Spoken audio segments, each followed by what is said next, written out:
Welcome to Prophecy News Update. I'm Tom Gilbreath.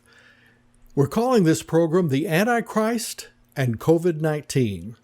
These two topics may seem light years apart, but if you stay with me, I think you'll see that there are some fascinating connections. A few days ago, I saw footage from a protest in Texas. One large sign said, "Texas will not take the mark of the beast." It seemed to equate the mark of the beast with efforts to track those who have received vaccines in general, but especially a potential vaccine for the COVID-19 coronavirus. Of course, so far there is no vaccine, and we don't yet know if a vaccine is even possible. The problems involve the virus's propensity to mutate, and there are contradictory reports on the extent to which it does mutate. Remember that this thing is still new. We're learning as fast as we can, but there are still an extraordinary number of unknowns. As you might expect, conspiracy theorists have been busy. One rumor is that a possible vaccine will carry an RFID chip that will go into the body through the needle along with the vaccine.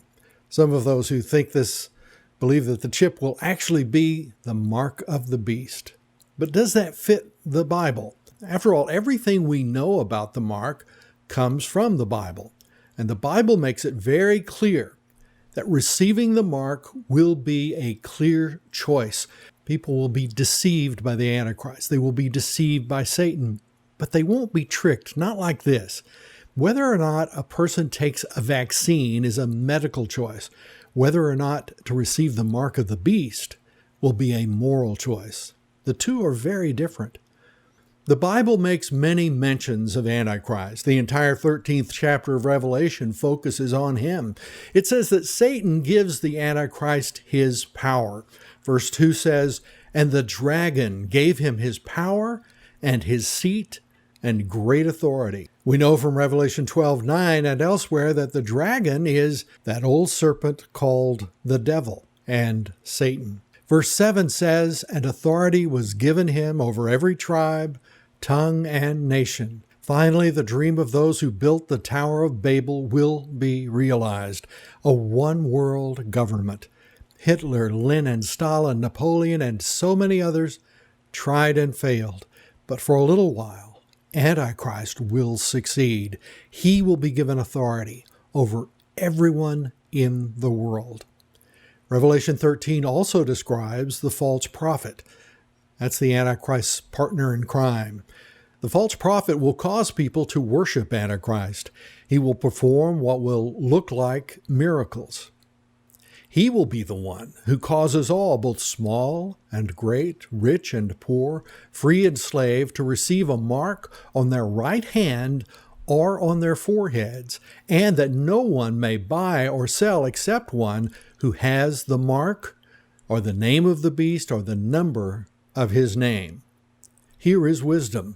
Let him who has understanding calculate the number of the beast, for it is the number of a man. His number is 666.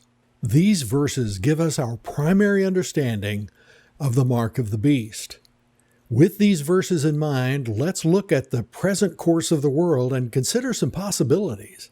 If the mark of the beast is based on a computer chip, that chip could seem to solve a host of problems. First, it would work as an ID. It would identify people. You'd be surprised how difficult this is for the governments of the world to accomplish.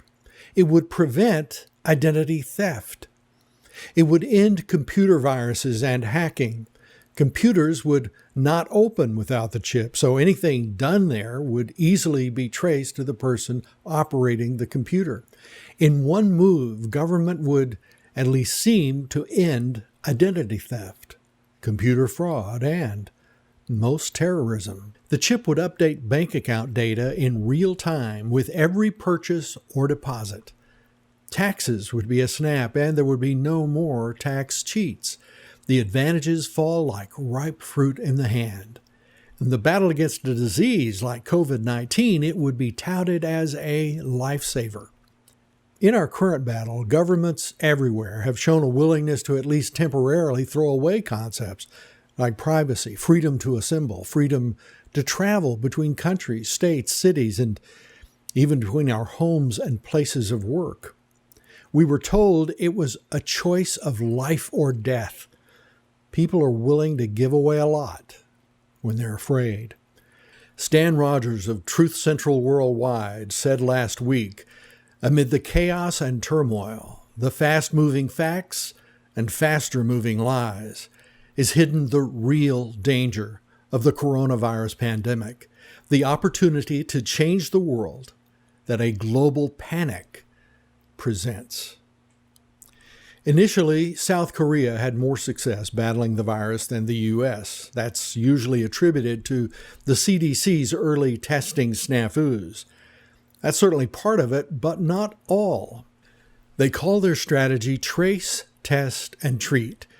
Trace, as in always watch, as in Big Brother.